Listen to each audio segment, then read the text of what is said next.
कृष्णा कृष्णा हरे हरे, हरे राम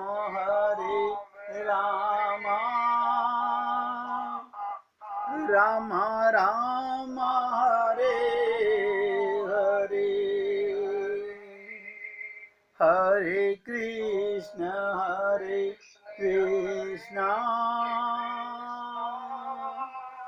कृष्णा कृष्णा हरे हरे, हरे राम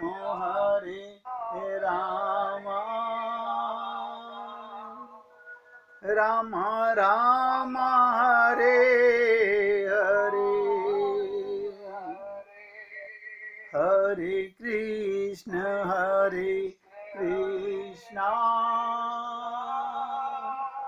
कृष्णा कृष्णा हरे हरे, हरे राम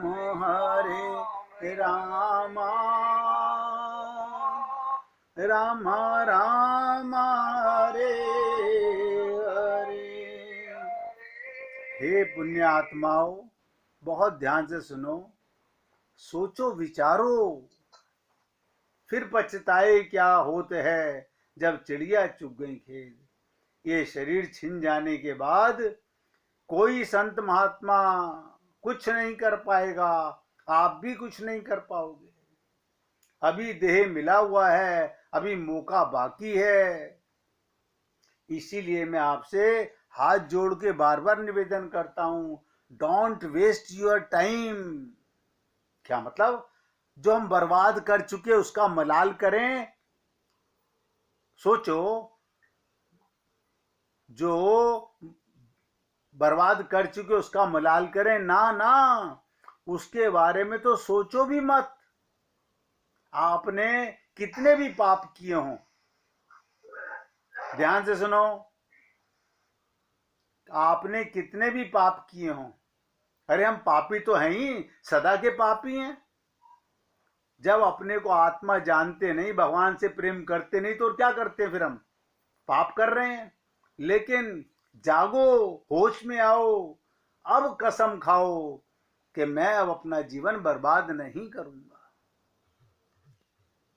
पहले डिसाइड करो, मुझे इसी देह में भगवान को पाना भी है कि नहीं पाना है।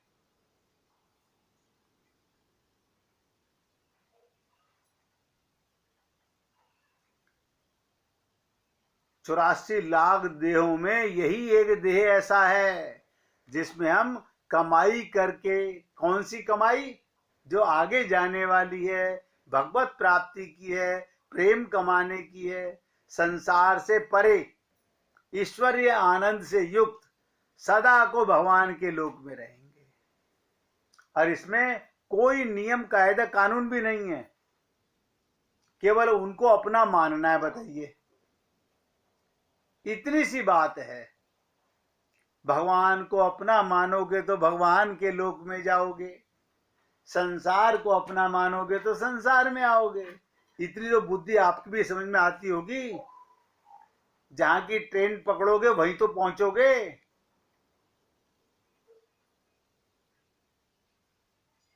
गूगल पे जहां का मैप लगाओगे, गाड़ी जिधर ले जाने के लिए, ड्राइवर जिधर बोलोगे उधर ही तो जाएगा।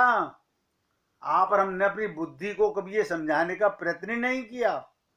अरे मूर्ख मन, मूर्ख बुद्धि, भगवान को पाने के लिए शरीर मिला है। आप सब सोच के देखिए। हम लोग कभी सत्संग के बाद ये विचार करते हैं? ना, हमें फुर्सत ही नहीं होती। हम तो ये समझते हैं सत्संग सुनने से कमाल हो जाएगा। बताइए, दवा लाके घर में रख लें और खाएं नहीं तो हम स्वस्थ हो जाएंगे? सब सोचें, दवा लाके घर में रख लें, नहीं, शरीर को तो हम स्वस्थ करना चाहते हैं ना, इसलिए दवा खाते हैं। कारण बताता हूं, शरीर के रोग आपको नजर आते हैं। बहुत गहराई से सुनिएगा, हम सबकी कमियां हैं। हमें शरीर का रोग नजर आता है। अंदर की गंदगी, अंदर के रोग, मानसिक रोग किसी को नजर नहीं आता।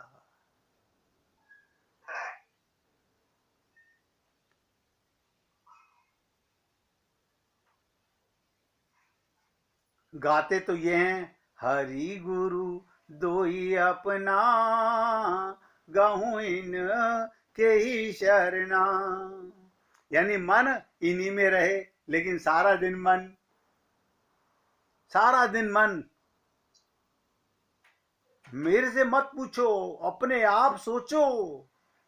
आपको आप अपने विषय में जितना अच्छा जान सकेंगे, समझ सकेंगे, कोई नहीं बता सकता। आप मन के दृष्टा बनना नहीं चाहते। बार बार सोचो, अकेले जाना है, अकेला जाना होगा, बाकी सब छूट जाएगा। और ना ही टाइम लिमिट है कि कितने दिन और रहेंगे, और ना ही ये है कि आप भी अपने साथ ले जाएंगे सेवा के लिए। कोई नौकर चाकर, अरे बाबा, परिवार का ये शरीर नहीं साथ जाने वाला। भगवान ने बड़ी मौज कर रखे, खूब नौकर चाकर दे रखे हैं, हमें कुछ नहीं करना पड़ता, सब करा कराया मिल जाता है। ये तो प्रारब्ध की कमाई थी यहाँ के लिए, वहां कौन से नौकर मिलेंगे। अगली योनियों में हमारी क्या दुर्दशा होने वाली है, ये हमने नहीं सोचा। ध्यान दीजिएगा, ये अनमोल खजाना मानव देह बार बार नहीं मिलेगा। हमें जो मिली है उसमें एक चीज दुर्लभ है, मानव देह दुर्लभम, कबहू के करी करुणा नर देही। नंबर 1, कबहू के करी करुणा नर देही, ये बहुत दुर्लभ है। और दूसरा, महापुरुष का मिलना, बिनु हरि कृपा मिले नहीं संतान। ये किसी सदर बाजार की फैक्ट्री में, दुकानों पे नहीं बिक रहे संत महात्मा, चांदनी चौक में नहीं बिक रहे, होलसेल बाजार कोई नहीं है इनका। क्या कहा भैया आपने?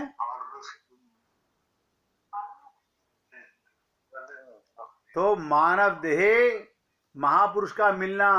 नंबर 3, हम उनको महापुरुष मानकर उनके आदेश के अनुसार चलें, उन पर और उनके वाणी पर विश्वास करें।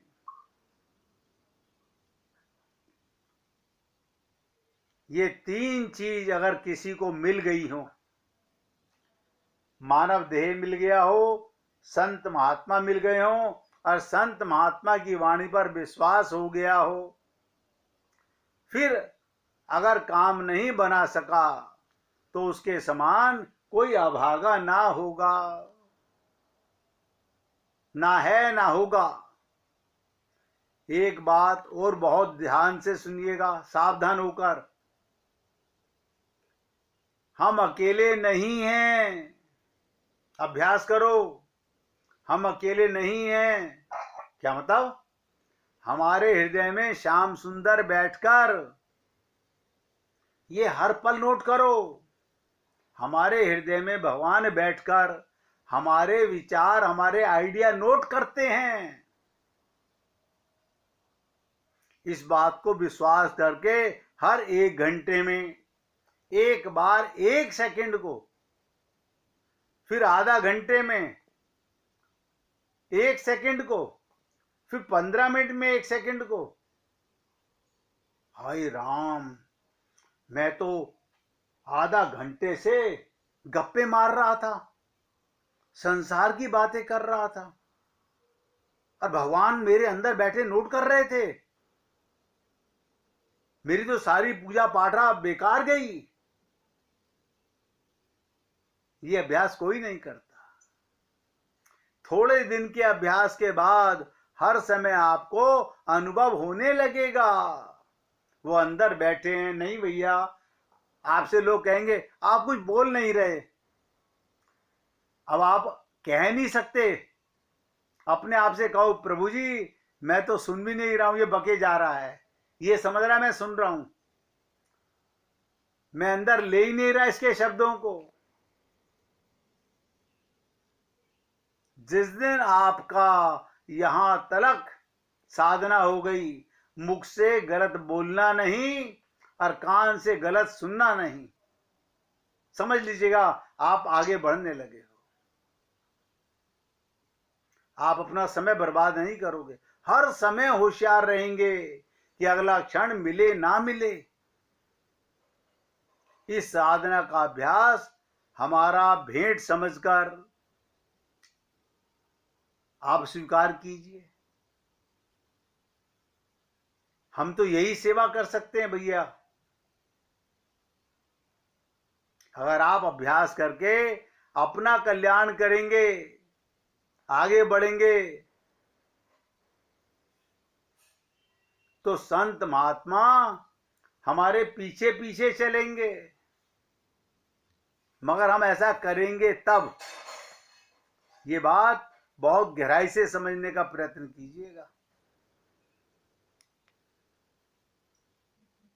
मैं खुद कहता हूं कि कोई ऐसा नहीं जो भगवत प्राप्ति नहीं करना चाहता है।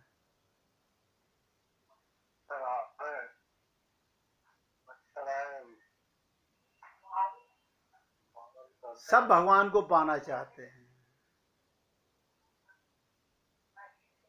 शुभ कर्म करने का महापुरुषों का कोई प्रयोजन नहीं है, क्योंकि वो कृतकृत्य हो चुके।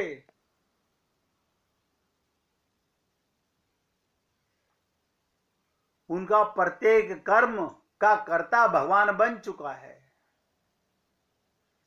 सुनिएगा ध्यान से, जो बात आपको सुनाने जा रहा हूं। प्रभु पर विश्वास कैसे?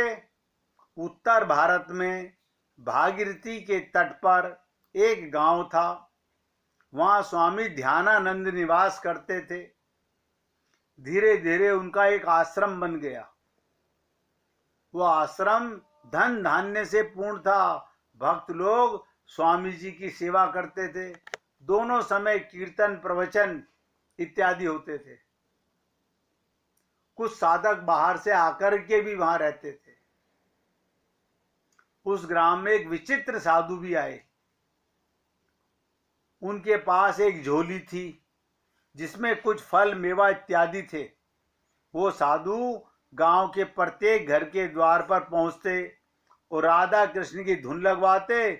लोग बाहर निकलकर आते और भिक्षा देने लगते, किंतु महाराज भिक्षा ना लेते हुए झोली में से निकालकर सबको फल वितरण कर देते। साधु के चेहरे पर तेज था, शांति थी, प्रेम का प्रकाश था। साधु गंगा तट पर निवास करने लगे। ग्राम के लोगों की उनके प्रति श्रद्धा, भक्ति अविरल प्रभाव होने लगी। अब मतलब एक गांव में दो संत हो गए, तो अब धीरे धीरे स्वामी ध्यानानंद के प्रति लोगों का खिंचाव कम हो गया। तो ध्यानानंद के मन में एक प्रश्न बार बार उठता कि नए साधु के प्रति लोगों का इतना आकर्षण, सम्मान क्यों है? मैं तो बहुत समय से गांव वालों की सेवा करता चला आया हूं। इस प्रश्न से स्वामी जी को शांति का अपहरण कर दिया। एक दिन स्वामी जी साधु महाराज से एकांत में प्रश्न कर ही बैठे, तो साधु महाराज ने कहा, आपके प्रश्न का ठीक ठीक उत्तर उस दिन दिया जाएगा जब आप मेरे साथ कभी बाहर चलेंगे, और मैं आपको बिना सूचना के चलने के लिए कहूंगा। थोड़े दिनों के पश्चात एक दिन साधु महाराज ने स्वामी जी को चलने के लिए कहा। दोनों बाहर निकल गए। दिन भर यात्रा करते रहे, धधकती धूप में, चिलचिलाती धूप में। स्वामी जी ने कहा, महाराज कहीं विश्राम करना चाहिए। स्वामी जी भूख और गर्मी से व्याकुल हो रहे थे। साधु ने कहा, मैंने अपना जीवन प्रभु को समर्पित कर दिया है, अब वे विश्राम देंगे तब विश्राम करूंगा। मैं भिक्षा भी नहीं मांगता, जब वो खिला देते हैं तब ग्रहण कर लेता हूं। सूर्यास्त होने लगा, अंधकार की चादर का फैलावा बढ़ने लगा। इसी समय एक व्यक्ति ने सामने से आकर साधु महाराज को प्रणाम किया और कहा, महाराज इस अंधकार में आप कहां जा रहे हो? मेरे यहां रात्रि में विश्राम कीजिए। ध्यान से सुनो, साधु और स्वामी जी दोनों महात्मा उसके साथ चल दिए। वो एक टीले की तरफ बढ़ने लगा। उस टीले पर उसका निवास था। वहां ले जाकर उसने दोनों महात्माओं को अच्छा आसन दिया, सब प्रकार की सुविधा दी, भोजन करवाया। उस टीले के चारों ओर घनी वनमाला फैली हुई थी।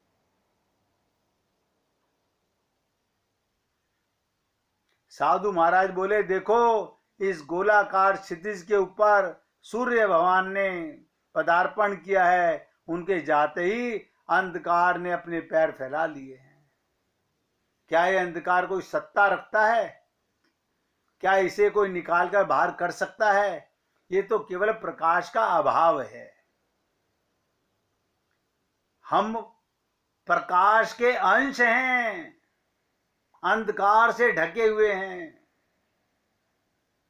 क्योंकि हम अपने को प्रकाश मानते ही नहीं, हम अपने को आत्मा मानते ही नहीं, हम अपने को चेतन मानते ही नहीं। प्रकाश के आते ही अंधकार नहीं रहता। यही बात प्रभु विश्वास के संबंध में है। बस इतनी सी बात है। अब आप सोच लीजिए कि आपको अपने ऊपर और प्रभु के ऊपर कितना विश्वास है। मैं तो आपसे निवेदन कर रहा हूं, विश्वास का प्रकाश सब प्रकार के अभाव के अंधकार को दूर कर देता है। आप हम लोगों को, हमारे बेटे पे हमें पूरा विश्वास है। हमारे जेब में नोट रखे हुए हैं, हमें पूरा विश्वास है। आपको पता है वो नोट काम आएंगे कि नहीं आएंगे?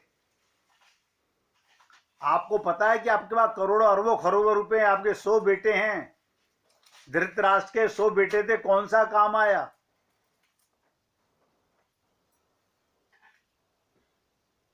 आत्म प्रकाश, प्रभु के प्रेम का विश्वास, संत महात्माओं के शब्दों का विश्वास अंधकार को सदा के लिए दूर कर देता है। लेकिन हम लोग 3 चीजें नोट कीजिएगा। जब तक हम किसी वस्तु में, किसी व्यक्ति में, किसी परिस्थिति में विश्वास करते हैं, ये 3 चीजें हैं जिसके कारण हमें अपने संत पर और अपने प्रभु पर आज तक विश्वास नहीं हो सका।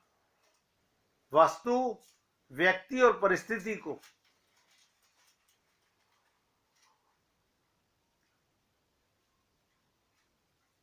और इन्हीं के कारण जब तक इन पर विश्वास रहेगा तब तक हमें अभाव, अतृप्ति, दुख, निराशा घेरे रहते हैं जो हटाए नहीं जा सकते।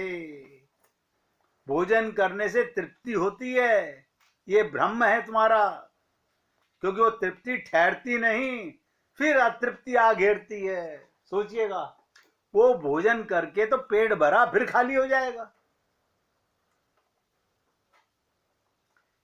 एक एक शब्द पे ध्यान देना। कोई ऐसा भोजन आज तक किसने किया कि उसके बाद दोबारा भूख ना लगी हो? ऐसी तृप्ति किस काम की? किंतु प्रभु प्रेम का विश्वास, प्रकाश का विश्वास, समर्पण से। फिर नोट कर रहा हूं, मैं क्या करूं? मैं बिना शरणागति के आगे बढ़ना नहीं चाहता। प्रभु समर्पण से अतृप्ति, अभाव सदा के लिए चले जाते हैं। बताइए, एक विश्वास, हम में श्रद्धा की कमी है, विश्वास की कमी है। अब मैंने 3 चीजें आपसे कही। हमारे को वस्तुओं पे बहुत विश्वास है, व्यक्ति पर बहुत विश्वास है और परिस्थिति पर बहुत विश्वास है। भोजन करके ये सब ऐसे ही हैं कि भोजन की तृप्ति हुई फिर भूख लगी। कभी किसी ने कहा कि जाही विधि राखे राम ताही विधि रही हो। विश्वास की कमी है हम लोगों में, ना श्रद्धा है ना विश्वास है, इसलिए समर्पण नहीं हो पाता, इसलिए हम शरणागत नहीं हो पाते। अब साधु महाराज चुप हो गए। साधु महाराज ब्रह्म मुहूर्त में उठ करके खड़े हो गए। उन्होंने स्वामी जी से चलने के लिए कहा।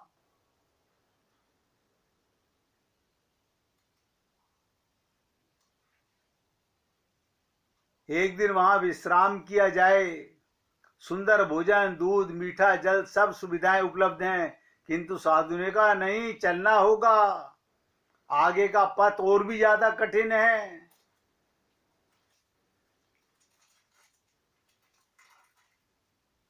जिससे अपने घर ले गए थे उसने कहा थोड़ा भोजन लेते जाइए, किंतु साधु महाराज ने कहा संग्रह सर्वदा त्याज्य है, संग्रह सर्वदा त्याज्य है। संग्रह प्रभु विश्वास में विघ्न है। और आप और हम लोग तो, हमारी आदत ऐसी है, कूड़ा करकट की चीजें भी उठा उठा के रखते रहते हैं, ये काम आ जाएगी, ये काम आ जाएगी।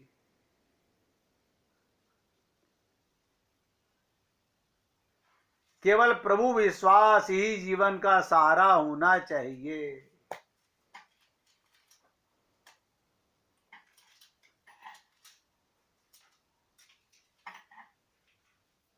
साधु और स्वामी जी यात्रा पर निकल पड़े। आगे का प्रदेश मरुस्थल था, बालू के कण उड़ उड़ करके शरीर को आच्छादित कर रहे थे। जल विहीन धरा ने स्वामी जी का विकल कर दिया। साधु महाराज भगवान के नाम का उच्चारण करने लगे। फिर अंधकार ने घेरा, यात्रा असंभव हो गई। साधु और स्वामी दोनों एक वृक्ष के नीचे ठहर गए। दूर एक टिमटिमाता प्रकाश आता हुआ दृष्टि गोचर हुआ। वो प्रकाश उसी वृक्ष की ओर आ रहा था। एक बूढ़ा एक लालटेन लिए आ रहा गया। उसने उन्हें देखकर पूछा, आप भूखे प्यास जान पड़ते हो, थोड़ा भोजन कर लीजिए, आप बताइएगा। पूरी विश्वास थी प्रभु को भोजन कराना होगा तो भेजेगा। अब साधु महात्मा तो लेट गए, लेकिन जो स्वामी जी थे, आश्रम में रहने वाले थे, गद्दीधारी थे, जिनको आदत थी गद्दों पे सोने की, उनको पृथ्वी पर सोने से नींद नहीं आई। साधु महाराज खूब सोए और सुबह जल्दी उठ के खड़े हो गए।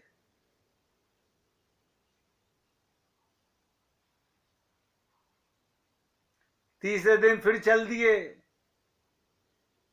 स्वामी जी ने कहा महाराज हमें उत्तर मिल गया। देखिएगा, संत में और ठग में क्या अंतर होता है।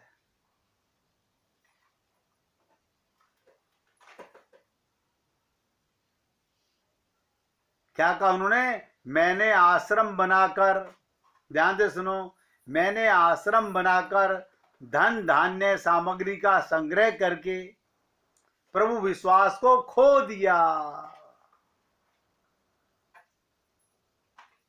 प्रभु विश्वास को खो दिया। जब मैं आया था प्रभु विश्वास था, लोगों ने सम्मान दिया और सब कुछ दिया, मैंने संग्रह किया, अब प्रभु से दूर हो गया। आज मैं देखता हूं यही सत्संग हो रहा है।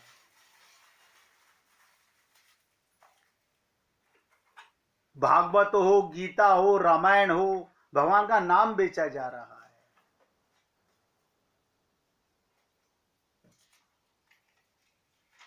है। एक मिनट भगवान का कीर्तन करो, फिर आगे बढ़ते हैं। श्री कृष्ण गोविंद